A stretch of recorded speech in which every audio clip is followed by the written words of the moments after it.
Hello student. आइए geography NCERT class 7 का next chapter देखते हैं। नेक्स्ट जो हमारा चैप्टर है वो है हमारी बदलती पृथ्वी। आइए हम इसका अध्ययन करते हैं। स्थलमंडल अनेक प्लेटों में विभाजित है जिन्हें स्थलमंडलीय प्लेट कहते हैं। आपको यह जानकर आश्चर्य होगा कि यह प्लेट हमेशा धीमी गति से चारों तरफ घूमती है। प्रत्येक वर्ष केवल कुछ किलोमीटर के लगभग पृथ्वी के अंदर पिघले हुए मैग्मा होने वाली गति के कारण ऐसा होता है। पृथ्वी के अंदर पिघला हुआ मैग्मा एक वृत्तीय रूप में घूमता रहता है, जैसा कि क्रियाकलाप में दिखाया गया है। प्लेट की इस गति के कारण पृथ्वी की सतह पर परिवर्तन होता है। पृथ्वी की गति को उन बलों के आधार पर विभाजित किया जाता है जिसके कारण यह गतियाँ उत्पन्न होती हैं। जो बल पृथ्वी के आंतरिक भाग में घटित होते हैं उन्हें अंतर्जनित बल कहते हैं, और एवं जो बल पृथ्वी की सतह पर उत्पन्न होते हैं उन्हें बहिर्जनित बल कहते हैं। एंडोजेनिक और एक्सोजेनिक फोर्स। अंतर्जनित बल जो है कभी आकस्मिक गति उत्पन्न करते हैं तो कभी धीमी गति। भूकंप एवं ज्वालामुखी जैसे आकस्मिक गति के कारण पृथ्वी की सतह पर अत्यधिक हानि होती है। पृथ्वी की गतियाँ जो है अंतर्जनित बल, बहिर्जनित बल। अंतर्जनित बल जो है जिसको दो भागों में विभाजित किया गया है, आकस्मिक बल और पटल विरूपण बल। आकस्मिक बल में भूकंप, ज्वालामुखी, भूस्खलन आते हैं तथा पटल विरूपण बल में पर्वत निर्माणकारी बल। बहिर्जनित बल अपर्दन और निक्षेपण होता है, जो नदी या बहता हुआ जल, पवन जिसमें आते हैं, समुद्री तरंग और हिमनद। यहाँ पे देख लेंगे कि स्थलमंडलीय प्लेट किसे कहते हैं। भूपर्पटी में अनेक बड़ी एवं कुछ छोटी कठोर और समान आकार की प्लेटें होती हैं जिन पर महाद्वीप एवं महासागर की सतहें टिकी हैं। नेक्स्ट, ज्वालामुखी भूपर्पटी पर खुला एक ऐसा छिद्र होता है जिससे पिघले हुए पदार्थ अचानक निकलते हैं, जैसे गैस हो वो राख। यहाँ पे देख सकते हैं फिगर बना हुआ है। इसी प्रकार स्थलमंडलीय प्लेटों में के गति करने पर पृथ्वी की सतह पर कंपन होता है। यह कंपन पृथ्वी के चारों ओर गति कर सकता है। इस कंपन को भूकंप कहते हैं। भूपर्पटी के नीचे यह स्थान जो है जहाँ कंपन आरंभ होता है उद्गम केंद्र कहलाता है। उद्गम केंद्र के भूसतह पर उनके निकटतम स्थान को अधिकेंद्र कहते हैं। अधिकेंद्र से कंपन बाहर की ओर तरंगों के रूप में गमन करती है। अधिकेंद्र के निकटतम भाग में सर्वाधिक हानि होती है एवं अधिकेंद्र से दूरी बढ़ने के साथ भूकंप की तीव्रता धीरे धीरे कम होती जाती है। यहाँ देख सकते हैं यह है प्लेट सीमा, अधिकेंद्र, ये है उद्गम केंद्र, और भूकंपीय तरंगें सभी दिशाओं में बाहर की ओर निकलती हैं। यहाँ देख सकते हैं भूकंपीय तरंग 3 प्रकार के होते हैं। अनुदैर्ध्य तरंग, पी तरंगे अथवा अनुदैर्ध्य तरंग, एस तरंगे अथवा अनुप्रस्थ तरंग, एल तरंगे अथवा पृष्ठीय तरंग। इन तरंगों के गुणधर्म विश्वकोश से ज्ञात करने का प्रयास कीजिए। नेक्स्ट, यद्यपि भूकंप की भविष्यवाणी संभव नहीं है, लेकिन यदि हम पहले से तैयार हो तो इसके प्रभाव को निश्चित रूप से कम किया जा सकता है। स्थानीय लोग कुछ सामान्य तरीकों से भूकंप की संभावना का अनुमान लगाते हैं, जैसे जानवरों के व्यवहार का अध्ययन, तालाब में से मछलियों की उत्तेजना, सांपों का धरातल पर आना इत्यादि।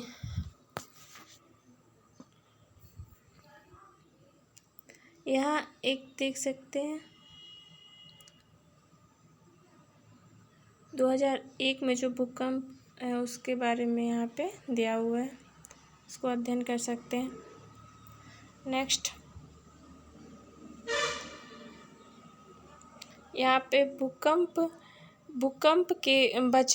भूकंप से बचाव की तैयारी कैसे किया जा सकता है। भूकंप के दौरान कहाँ आश्रय ले। सुरक्षित स्थान रसोई के काउंटर या मेज के नीचे, दीवार के अंदरूनी कोने में इनसे दूर रहे। आगे आने वाले स्थान चिमनी के आसपास तथा दूर सकने वाली खिड़कियों, दर्पण एवं तस्वीर फ्रेम से पहले से तैयार रहे। अपने दोस्तों एवं पारिवारिक सदस्यों के बीच जागरूकता फैलाए एवं आपदा का सामना विश्वास से करें। नेक्स्ट,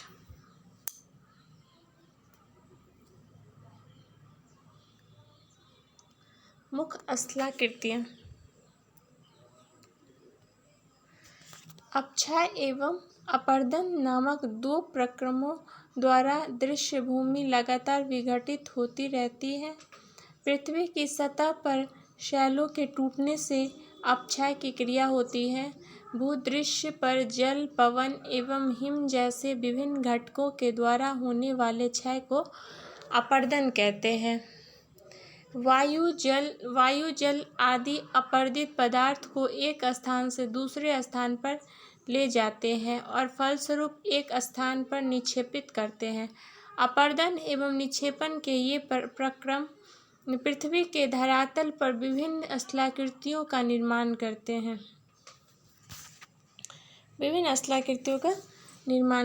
नदी के कार्य।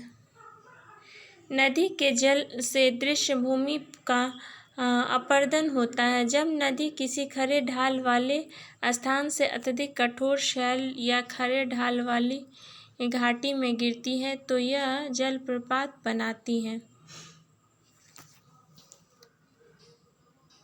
कठोर शैल जल की विश्व में हजारों छोटे छोटे जलप्रपात है। सबसे ऊंचा जलप्रपात दक्षिण अमेरिका के वेनेजुएला का एंजल जलप्रपात जो है वह दक्षिण अमेरिका के वेनेजुएला का एंजल जलप्रपात। अन्य जलप्रपात उत्तरी अमेरिका में कनाडा तथा संयुक्त राज्य अमेरिका की सीमा पर स्थित नियाग्रा जलप्रपात है और अफ्रीका में जाम्बिया एवं जिम्बाब्वे की सीमा पर स्थित विक्टोरिया जलप्रपात है।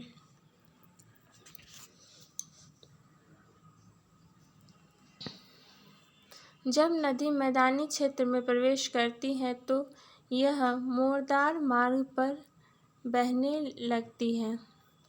नदी के इन्हीं बड़े मोरों को विसर्प कहते हैं। इसके बाद विसर्पों के किनारों पर लगातार अपरदन एवं निक्षेपण शुरू हो जाता है। विसर्प लूप के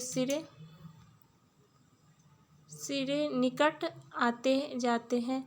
समय के साथ विसर्प लूप नदी से कट जाते हैं और एक अलग झील बनाते हैं जिसे चाप झील भी कहते हैं। कभी कभी नदी अपने तटों से बाहर बहने लगती है। फलस्वरूप निकटवर्ती क्षेत्रों में बाढ़ आ जाती है। बाढ़ के कारण नदी के तटों के निकटवर्ती क्षेत्रों में महीन मिट्टी एवं अन्य पदार्थों का निक्षेपण करती है। ऐसी मिट्टी एवं पदार्थों को अवसाद कहते हैं। इसमें समतल उपजाऊ बाढ़कृत मैदान का निर्माण होता है। नदी के उत्थित तटों को तटबंध कहते हैं। समुद्र तक पहुँचते पहुँचते नदी का प्रवाह धीमा हो जाता है। तथा नदियाँ अनेक धाराओं में विभाजित हो जाती हैं।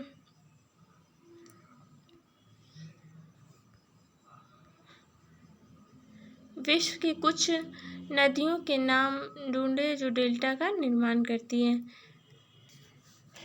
यहाँ देखिए हो जाती है जिनको वितरिका कहा जाता है।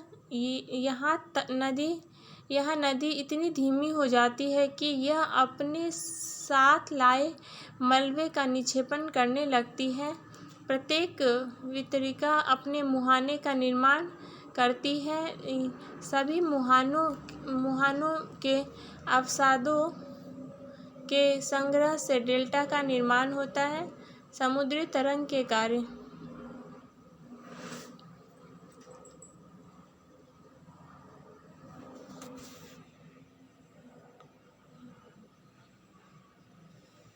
समुद्री तरंग के कार्य। समुद्री तरंग के अपरदन एवं निक्षेपण तटीय स्थलाकृतियाँ बनाते हैं। समुद्री तरंगें लगातार शैलों से टकराती रहती हैं, जिससे दरार विकसित होती है।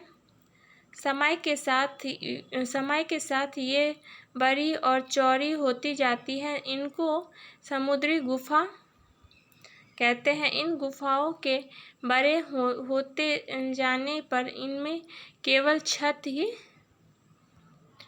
ही बचती है, जिससे तटीय मेहराब बनते हैं। लगातार अपरदन छत को भी तोड़ देता है और केवल दीवारें बचती है। दीवार जैसी इन आकृतियों को स्टैक कहते हैं। समुद्री जल के ऊपर लगभग ऊर्ध्वाधर उठे हुए ऊंचे शैलीय तटों को समुद्र भृगु कहते हैं। समुद्री तरंगें किनारों पर अवसाद जमा कर समुद्री पुलिन का निर्माण करती हैं। हिमनद के कार्य।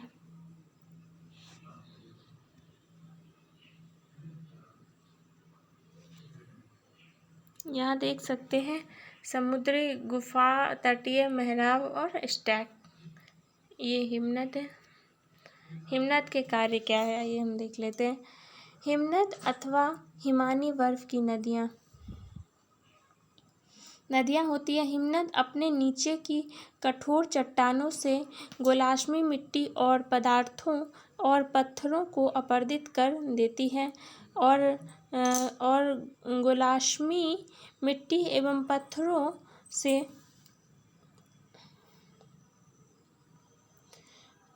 पत्थरों से भूदृश्य का अपरदन करती हैं। हिमनद गहरे गर्तों का निर्माण करते हैं।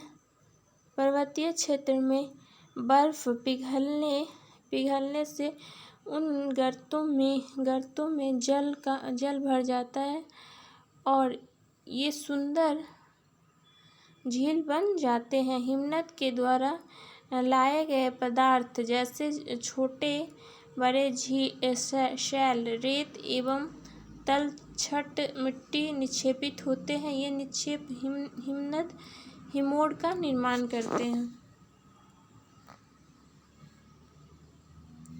पवन के कार्य।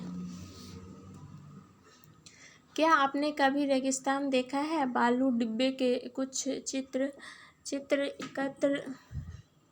एकत्र करने का प्रयास कीजिए। रेगिस्तान में पवन अपरदन एवं निक्षेपण का प्रमुख कारक है। रेगिस्तान में आप छत्रक के आकार के शैल देख सकते हैं, जिन्हें समान छत्रक शैल कहते हैं। पवन शैल के ऊपरी भाग की अपेक्षा निचले भाग को आसानी से काटती है, इसलिए ऐसे शैल के आधार संकीर्ण एवं शीघ्र विस्तृत होते हैं। पवन चलने पर यह अपने साथ रेत को एक स्थान से दूसरे स्थान पर पहुंचाती है। जब पवन का बहाव रुकता है तो यह रेत गिरकर छोटी पहाड़ी बनाती है। इनको बालू डिब्बा कहते हैं। जब बालू कण महीन एवं हल्के होते हैं तो वायु उनको उठाकर अत्यधिक दूर ले जा सकती है। जब ये बालू कण विस्तृत क्षेत्र में निक्षेपित हो जाते हैं तो इसे लोएस कहते हैं। चीन में विशाल लोएस निक्षेप पाए जाते हैं। Thank you.